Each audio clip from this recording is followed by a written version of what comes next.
Bonjour à tous et à toutes, je suis contente de vous retrouver sur ma chaîne Motus Causus, une chaîne à vocation de libération de la parole autour de toutes les questions de violence dans nos sociétés, les violences sous toutes ses formes et concernant tous les publics de la société. Aujourd'hui, je souhaitais aborder avec vous le thème du viol conjugal, qui est un thème assez peu abordé, qui est en train d'émerger tout doucement parmi tout ce qui est violence sexiste et sexuelle. Euh, voilà, d'autant plus avec l'affaire Gisèle Pellico et d'autres affaires, on a pu aborder un petit peu, commencer à comprendre que le danger était non pas seulement dans le parking avec un inconnu sous la menace d'une arme, mais la plupart du temps au cœur même de nos foyers et au creux de nos lits.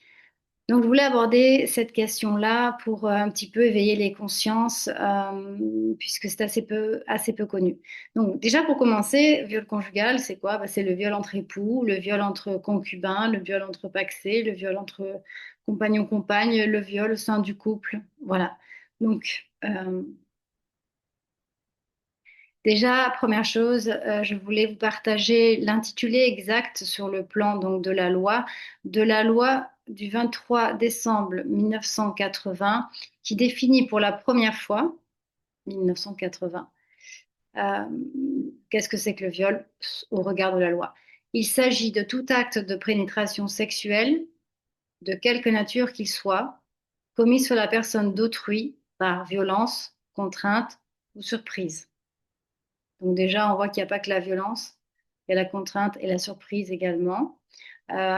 Et je sais qu'actuellement, il est question de voir si la notion de comment définir la notion de consentement et éventuellement comment l'intégrer ou non à la loi. Alors, les violences sexuelles et sexistes sont très nombreuses dans notre pays. J'ai pu faire une formation sur les violences sexuelles au CHU de Nice, dans laquelle elle nous avait donné le chiffre de 520 000 viols par an sur les femmes. Après, il y avait les hommes, c'était 197 000 et les enfants, 160 000 enfants par an. Donc c'est vraiment énorme. Et ça, ce sont que les chiffres qui sont basés sur les dépôts de plaintes de main courante. Mais maintenant, aujourd'hui, on ne peut pas déposer une main courante pour un viol. Si on va à la gendarmerie, c'est forcément une plainte. Et aussi les déclarations dans les enquêtes de terrain. Mais sachant que c'est quand même quelque chose qui est très tu à cause de mille et un facteurs voilà, qui font que la plupart du temps, les gens ne vont pas révéler les violences. Et aussi, et c'est pour ça que je fais ces vidéos, la plupart du temps, les gens n'ont pas conscience aussi parfois des violences qu'ils subissent, ni d'ailleurs les agresseurs, les violences qu'ils commettent en fait. Il y a un manque total de connaissances, de conscience et je pense de relations humaines empathiques. Donc, ce que je voulais donc bien expliquer justement, c'était que, étant donné que nous évoluions dans une société à une certaine époque, donc il y a eu un passé qui est toujours là, qui résonne toujours, qui a toujours des bribes, parce que de génération en génération, il y a des choses qui nous traversent, et notamment par rapport à cette question du viol conjugal, pourquoi c'est si peu connu? Parce qu'en fait, ça paraît presque inimaginable et impensable par rapport à cet imaginaire collectif que nous avons du viol, toujours l'étranger, l'inconnu, est toujours une arme, donc toujours impossible d'y échapper. Il y a tout ce contexte d'univers de culture cinématographique surtout, mais pas seulement, mais bon, surtout le cinéma, hein, ce qu'on appelle la culture du viol, où on voit un homme qui insiste et la femme qui résiste, qui résiste, qui résiste, et ensuite elle succombe et c'est juste l'extase en fait. Et ensuite, euh, ils vivent l'amour. Donc en fait, ils deviennent un couple. Donc le couple commence toujours par le viol. Je dis ça en rigolant, mais c'est pas drôle. Et c'est vrai que moi, par exemple, j'avais oublié, mais j'ai lu dans ce très beau livre Réinventer l'amour donc de Mona Chollet, à un moment donné, elle-même, elle réalise qu'il y a plein d'œuvres qu'elle a pu lire, même littéraires ou cinématographiques, qu'elle a pu voir, qu'elle adorait. Et aujourd'hui, rétrospectivement, elle se rend compte que bah, il y a des passages qui sont tout à fait inadmissible. Et moi, par exemple, qui suis née dans les années 80, j'étais fan de Star Wars et de la princesse Leia parce que c'était un petit peu la seule première héroïne avec Cat Size. Et ah oui, il y avait Superwoman, mais elle était un peu ridicule. Qui, euh, qui était autre chose justement que la petite midinette qu'il faut sauver en fait. Et mais même dans Star Wars, Harrison Ford, à un moment donné, il embrasse la princesse Leia sans son consentement. On sait qu'après, ils font un couple. Donc, c'est, je dis en rigolant, mais à moitié quand même. Donc, c'était pour vous dire ça. C'était pour vous dire que nous-mêmes, petites filles, on a été construites avec ces imaginaires-là, et les petits garçons aussi d'ailleurs. Mais en plus de ça, nous, on a eu droit à Disney, donc hein, les princesses, magnifiques les princesses qui sont des jeunes filles, donc vierges, hein, bien sûr, hein, et qui sont endormies, hein. Je pense à Blanche-Neige et à La Belle au bois dormant, par exemple.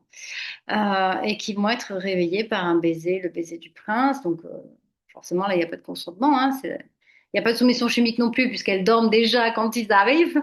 Mais, et là, c'est grâce au prince qu'elles peuvent devenir du coup des femmes. Et qu'est-ce que c'est leur rôle après de faire des enfants? Et ça, c'est pas très lointain. Alors depuis, ça a évolué. On a eu la Reine des Neiges ou c'est autre chose. Mais quand même, il y a tout ça qui reste en nous. Et puis aussi, il y a cet imaginaire de l'homme qui a des besoins. Alors l'homme, il a des besoins sexuels à cause de sa testostérone, qui est pas vrai. Scientifiquement, alors là, je tiens à le dire, scientifiquement, c'est prouvé que c'est pas vrai. Il y a pas plus, que c'est pas la testostérone chez les hommes qui fait qu'ils ont envie de copuler tout le temps, en fait. C'est pas du tout ça. Et puis surtout, en fait, finalement, l'histoire qui nous a complètement niés pendant des millénaires, pour lequel nous étions juste là que pour être inférieurs et servir, eh bien, elle a également nié nos corps en médecine, hein, ça c'est prouvé aussi.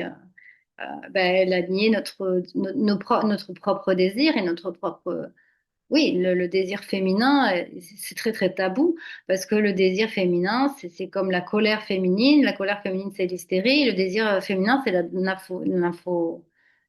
sais pas quoi, comme on dit. J'ai les mots qui m'échappent quand je vous parle, c'est rigolo. Enfin bref, vous avez très bien compris. Et donc voilà, vous avez vu, j'arrive à faire rigoler de trucs pas drôles. Alors, euh, donc en fait, c'est cet imaginaire. Si bien que quand on se retrouve avec quelqu'un qu'on aime, dont on est amoureuse, et que cette personne, elle exige certaines choses sur le plan sexuel, c'est très difficile de dire non. Alors déjà, il y a la notion de devoir conjugal aussi, hein, qui est une notion qui n'existe pas légalement, en fait. Euh, mais, mais qui est tellement puissante dans nos cerveaux, dans nos conditionnements, cette idée que, eh bien, on se doit de se donner à ces hommes qui ont des besoins, parce que les pauvres, ils ont des besoins, et il faut qu'ils déchargent leurs besoins en nous, parce que on est là pour ça, et que surtout, et c'est là où ça devient très pervers, il y a cette peur que si on ne le contente pas, eh bien, il ira voir ailleurs, il nous trompera, il trouvera une autre femme. Donc, il y a aussi une mise en compétition et en rivalité avec les autres femmes qui font qu'on va être, déjà, on est serviable et servile, puisqu'on nous enseigne quand même à être là pour nous occuper du foyer, donc être au service, faire la cuisine, faire le linge, etc., etc. Alors, je sais il paraît qu'il y a des couples où ça a évolué, c'est pas comme ça, mais quand même, dans l'essentiel des cas, il faut quand même reconnaître que c'est très peu d'évolution. Les études montrent que quand les hommes participent aux tâches ménagères, ils le font toujours dans moindre quantité et qu'en général, ils vont faire des tâches qui sont plus valorisantes que les autres. C'est-à-dire, par exemple, enlever les poils de cul et les cheveux dans les grilles des douches, c'est pas leur truc. Ça c'est trop dégradant pour eux en général. Par contre, faire un petit repas, machin, se valoriser entre amis, regardez, je vous ai cuisiné, c'est déjà mieux. Bref, je rigole, mais quand même. Donc tout ça. Donc il y a cette notion de devoir conjugal. Pour peu que la femme, la conjointe, ait été abusée sexuellement dans son enfance et connu l'inceste, l'agression sexuelle ou la pédocriminalité, le voisin, le prof de sport ou le cousin un peu plus âgé, etc., etc., c'est encore plus terrible parce que cette personne est déjà abîmée à un point où son cerveau va se déconnecter. Il y a de fortes probabilités pour qu'elle ait des mécanismes de survie de type dissociation. Et dans ces moments-là, il y a toute comment dire, une transformation chimique d'hormones, etc., dans notre corps qui fait qu'on ne peut pas bouger, on ne peut pas parler, on ne peut rien dire. Et donc, on ne peut pas dire non, on ne peut pas dire stop, on ne peut pas crier. Et donc, ça n'envoie pas les signes. L'agresseur euh, en profite, pour dire les choses plutôt comme elles sont. C'est pas qu'il ne le voit pas, c'est qu'il en profite. Il a le passage ouvert. C'est-à-dire, c'est un peu comme si, vous voyez, vous vous promenez et puis vous arrivez, il y a un terrain, dans une forêt, il y a une barre, il est marqué propriété privée, défense d'entrée. Et la barre est levée, il y a personne. Allez, on y va. Il y a personne. On va voir s'il n'y a pas du champignon quand même à ramasser, quoi. Je donne des métaphores magnifiques. J'adore. Pardon, désolée. J'ai besoin j'ai du truc. Et donc, et donc voilà, c'était pour vous dire simplement ces choses-là. C'est-à-dire déjà vous dire que, par exemple, autre exemple, alors la question de la contrainte. Ça veut dire quoi la contrainte? Qui est dans le texte qui est différent de violence. Donc, c'est pas la contrainte avec le couteau sous la gorge, c'est une autre forme de contrainte. Ça peut être une contrainte insidieuse, ça peut être une contrainte sous forme d'emprise, ça peut être une contrainte sous forme de contrôle. Le contrôle coercitif fait qu'il y a l'emprise qui fait que la victime va ne plus savoir qui elle est déjà, premièrement, ce qu'elle veut pas. Elle n'arrive plus du tout, elle est complètement perdue, elle n'arrive plus à poser des limites, elle n'arrive plus à rien dire parce que en fait, elle vit dans un état quasiment systématiquement de stress chronique, de doute, de peur, de chaos, de brouillard, de gaslighting. C'est un zombie, donc elle est là, elle n'est pas là, elle est paumée complètement en fait. Et on peut faire ce que l'on veut de, de- du coup de cette victime, de cette proie. Donc la contrainte, ça peut aussi être, ben, je boude. Si tu me fais pas l'amour quand je le veux ou quoi, ok, je vais pas te forcer, mais en fait, je vais te prendre la vie tellement infernale. Je vais te bouder, je vais t'en vouloir, je vais t'humilier, ou alors je vais plus te parler. Je vais devenir froid, glacial. Et toi, en fait, tu auras tellement peur de me perdre parce que tu es amoureuse de moi que tu vas te plier je vais finir par obtenir ce que je veux. Et peut-être plus encore. Ça peut être, qu'est-ce que ça peut être d'autre? Je cherche des exemples, mais c'est pas évident parce que c'est tellement, ça peut être tellement de choses. En tout cas, il peut y avoir donc du chantage affectif, du chantage tout court, de la négation, annihiler l'autre, le punir, l'humilier, lui faire des reproches ou le harceler. C'est-à-dire, bon, par exemple, vous avez pas envie, vous êtes fatigué, vous avez des règles, vous avez mal, vous avez une journée difficile, etc. Il commence à arriver, vous dites, ah non, ce soir, pas ce soir, chérie, je suis fatiguée et tout. Il va commencer à dire, ah, t'es sûre, mais souviens-toi, la dernière fois, allez, juste un peu, tu me fais que ça. En fait, il va tellement, hein, il va pas s'arrêter tant qu'il n'aura pas obtenu le truc. Et en fait, comme vous le savez, vous êtes tellement fatigué qu'en fait, vous allez dire, bon, vous allez lâcher le truc, vous allez faire sa petite affaire pour avoir la paix, pour pouvoir dormir parce que vous êtes fatigué, en fait. Ça, c'est du viol conjugal, en fait. Et c'est compliqué de se l'avouer, c'est compliqué d'ouvrir les yeux là-dessus, c'est compliqué de sortir de ce brouillard dont je vous parlais, de cette forme et aussi des conditionnements de société et des conditionnements éducatifs. C'est très, très, très, très difficile. Voilà. Après la surprise, ça peut être, vous êtes en train de faire l'amour, il y a une pratique que vous n'aimez pas. Il le sait très bien parce il a déjà essayé ou il en a déjà parlé. Il sait que vous ne voulez pas, mais dans le feu de l'action, il va le faire quand même. Il va vous imposer une pratique sexuelle euh, par surprise au moment où vous êtes en pas. Je ne sais pas si vous savez aussi, ça porte un nom spécial, mais c'est un nom en anglais, j'ai oublié. Il y a des hommes comme ça qui vont mettre le préservatif au début. mais en cours de relation, ils vont l'enlever sans le dire à la partenaire. Ils vont vite l'enlever, parce qu'ils n'aiment pas ça, en fait, hein, tout simplement. Et ils vont, et ben ça, c'est aussi une forme de violence, d'ailleurs, hein, c'est vraiment un non-respect de la partenaire. Euh, et donc, du coup, c'est le même genre de choses, c'est-à-dire, on s'y attend pas, en fait, et pouf, ça nous tombe dessus. Après, dans les cas vraiment extrêmes, quand l'emprise est très poussée, il peut y avoir aussi des justement par rapport à tout ce qu'on peut se comment dire, j'essaie de trouver des mots, c'est pas évident, mais il peut y avoir bah, le mari qui a envie que sa femme fasse l'amour avec un autre homme devant elle ou une autre femme devant elle. Elle, elle n'a pas envie en fait, elle n'a pas envie, mais euh, elle veut pas le perdre déjà, elle veut pas le perdre. Voilà. Et il arrive à convaincre à force de. euh, Et donc, en fait, il y a des femmes qui se retrouvent comme ça dans des situations à faire des choses avec des choses sexuellement qu'elles ont absolument aucune envie de faire, en fait. Vraiment pas. Mais elles n'arrivent pas à le. Elles n'arrivent déjà même pas elles-mêmes à être elles sont tellement déconnectées d'elles-mêmes qu'elles n'arrivent même pas elles-mêmes à, à le conscientiser. Alors, à le verbaliser, c'est encore autre chose. Surtout qu'en plus, il n'y a pas la place pour verbaliser. Il n'y a pas, il y a pas, il peut y avoir de la violence dans ce couple, en dehors de la violence sexuelle, la violence psychologique, la violence physique aussi d'ailleurs. Il peut y avoir les autres formes de violence, donc des violences conjugales. Et donc, ben, la sexualité, c'est un domaine dans lequel la violence peut s'exercer. La domination, c'est même un domaine où c'est là où on assoit sa domination. C'est là où on assoit son contrôle, en fait, et surtout où on se virilise.